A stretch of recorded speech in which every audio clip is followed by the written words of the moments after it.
Let's look at creating plant symbols in Morpholio Trace. I'll start by opening a blank project.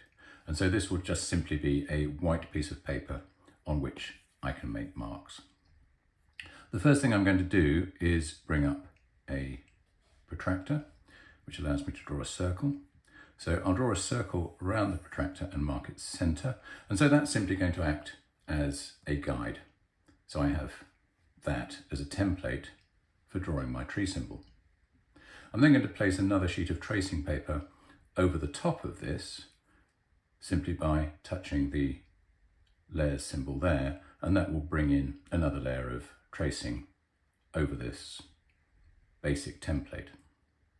I've chosen here an ultrafine marker, and I just need to look at the size of this and think maybe I'll start slightly thicker than that from the central branch. And so I'll draw myself a branch moving out and then taper slightly as I move towards the edge and put the finer detail of the branches and twigs into this tree symbol. So this I can spend a little bit of time on just getting right. I could even go a little bit finer if I wanted to on this outer edge, but it really depends on the look you're going for. So I've drawn just one single branch. Now all I need to do is go to the selection icon here, and the lasso style selector is here. Remember, there are all these different types of selector, but I've chosen the lasso one, which means I can just simply lasso around this branch and it's automatically selected. I can then copy it, and having copied it, I can rotate it and move it into another position. Now that that's copied, if I come out of this, it's actually now automatically blended together. And I think you can just see in the thumbnail here that those two branches are now contained within this one layer. I'll then repeat exactly the same process. So I'm simply going to lasso around those two branches there, copy, move round, readjust, and readjust around slightly more just to position it within that template. So you can see I really only need to repeat this one more time and I've got a complete tree symbol. So I'll copy and paste again and rotate right the way around this time, and there we have a tree symbol. You'll notice at that point actually that there's a little bit too much overlap, so I'm going to move this one out and just erase this section and then move it back in. I can erase it by doing this. If I simply select out that branch, I've selected it, I can delete, and then I can move it back. I need to reselect it to move it back, but having done that, I can simply move it back into position, rotate slightly, and I have a tree symbol. I'll come out of this selection mode just to look at this symbol and how it appears. And of course, the thing I need to do now is to switch off the underlying layer, which is here. And you can see it's a much cleaner drawing now. And then if I expand that a little bit, really the quickest way to export this, because I want to convert this straight away into something that can sit permanently within my library, so I never have to go through that process ever again. And so the quickest way to do that is actually to screen grab, which is the buttons at the top corners of the iPad. So click once like that. I've now got this screen grab, and I can, of course, this is just basic sort of iPhone photography, and I've selected it, done, save to photos, and that's now out of Morpholio and saved as a JPEG. Now, what's the point in that? Well, this is the process of basically never having to draw that tree symbol ever again and having it within my permanent library within Morpholio. All you have to do is this. I'll just actually switch off this drawing now because I don't need it anymore, and then go to the Stencils library here, and from the Stencils library go to my stencils, which are here, and then here in the top corner is a plus sign. I touch plus, and that gives me the option of going to the library, which is my personal photo library, the camera or the cloud. But of course, I want to go to my personal library because that's where I've just this minute saved that screen grab. So I touch it. That takes me to my library. These are just photographs which I happen to have taken recently, and I touch it. And then it comes in within seconds, ready to be converted into a stencil.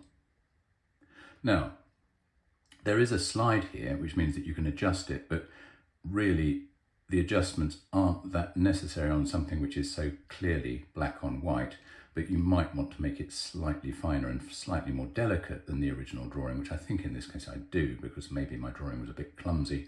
So I take it to there. Now that it's there, I click Done, and I have a stencil. This is now permanently in my library. But what can we do with this? Well, I'm just going to switch off this stencil just for a moment, because I've created a stencil, which I never, as I say, have to draw again. My page is here. You can just see the faint grey outline, the shadow outline of my page. And on this, I'm actually just going to draw an area which I'd like to plant, because I need to scale it. At the moment, this is simply a piece of paper, but I need to scale it. So how do I do that? Well, we touch the ruler here. That brings up a ruler, which allows me to draw perfectly vertical and horizontal lines of an area where I'm going to, just for the sake of this demonstration, call that point A, that point B, which is 10 meters. So I need to inform Morpholio that it's looking at a 10-meter distance there, because at the moment the ruler is of course just measuring something which is completely random relative to a random piece of paper.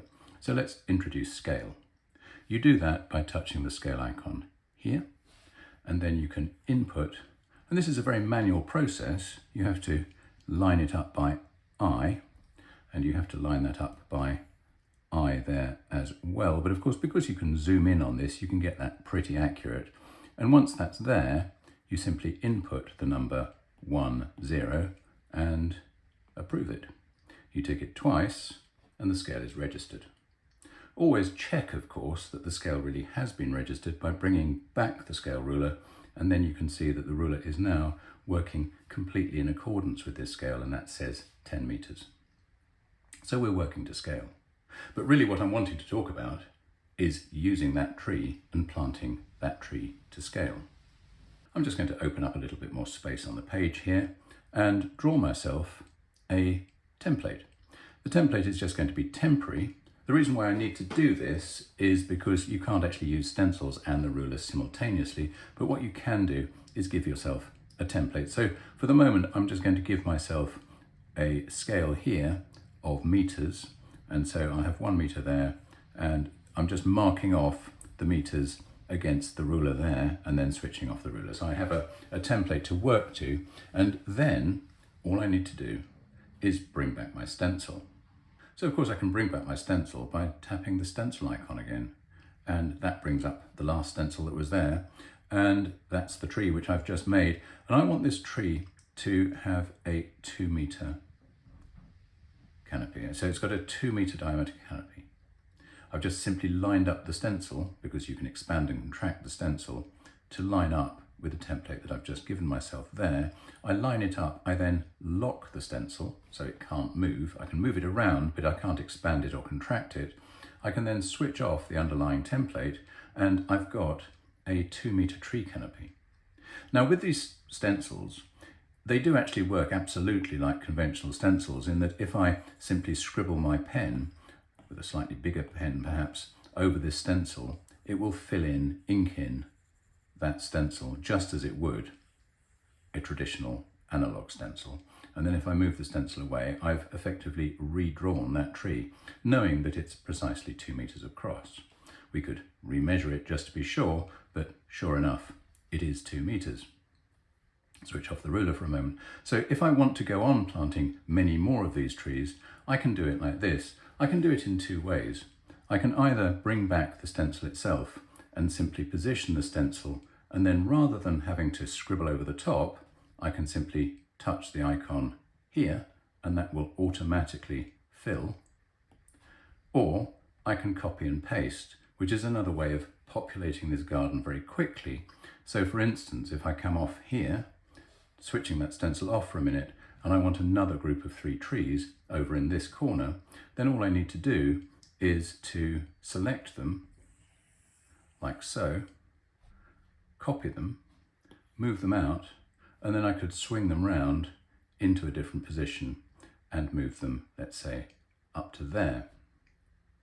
Now, exactly the same process applies for drawing any plant symbol you want.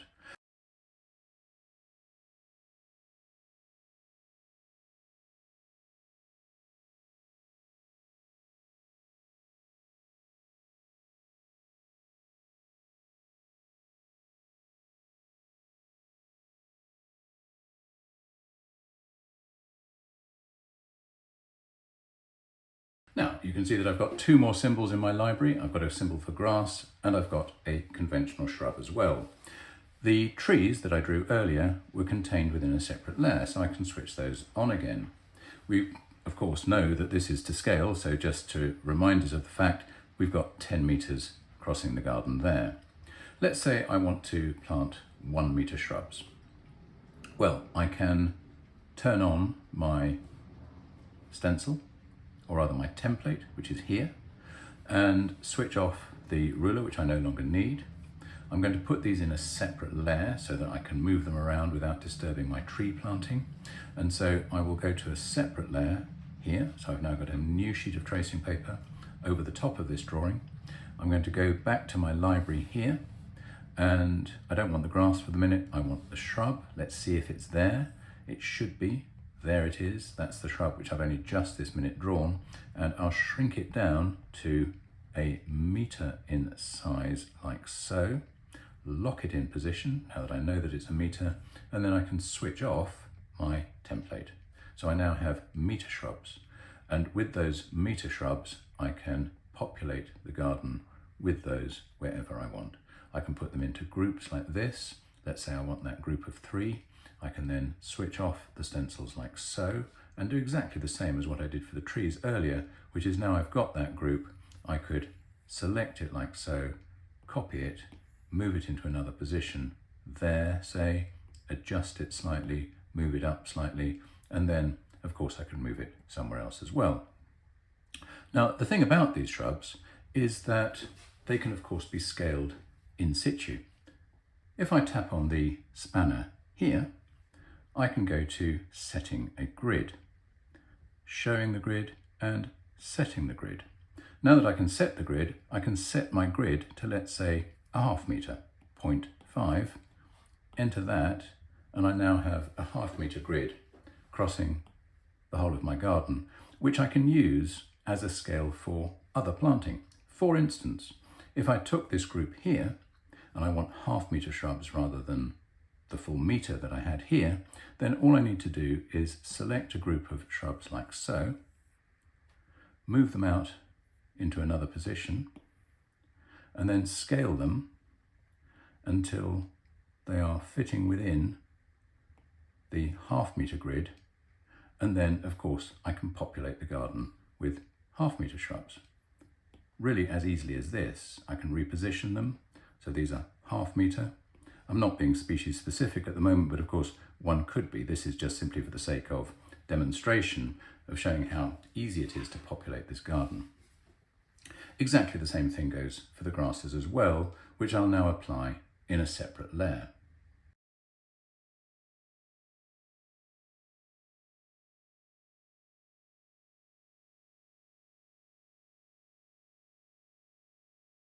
I'm then going to start to apply some colour. I'm using the roller brush here, and you can see that these gentle colour washes are very effective, partly because they're so quick and so easy, but also they lend a certain style to the artwork. I can do exactly the same thing to the shrubs, of course, and so these can be coloured in like this. I'm deliberately not being too careful because I think that's part of the look, and you can apply the colour very quickly indeed if you use this technique. So it's a roller brush with the tracing layer set to multiply. Just to show you that, it's set to multiply here in the menu options. Normally it comes in as normal, but multiply allows for the complete clarity of black line work to shine through at all times. And so you can see that you can apply different colour to these plants like so, which again is a very quick way of creating a render. So there we have it. It's a presentable image of planting symbols, all of which of course is to scale. And not only is it to scale every single one of these plant symbols is now in my permanent library, and so I never have to draw any one of these ever again, and I can go on using them in all future work.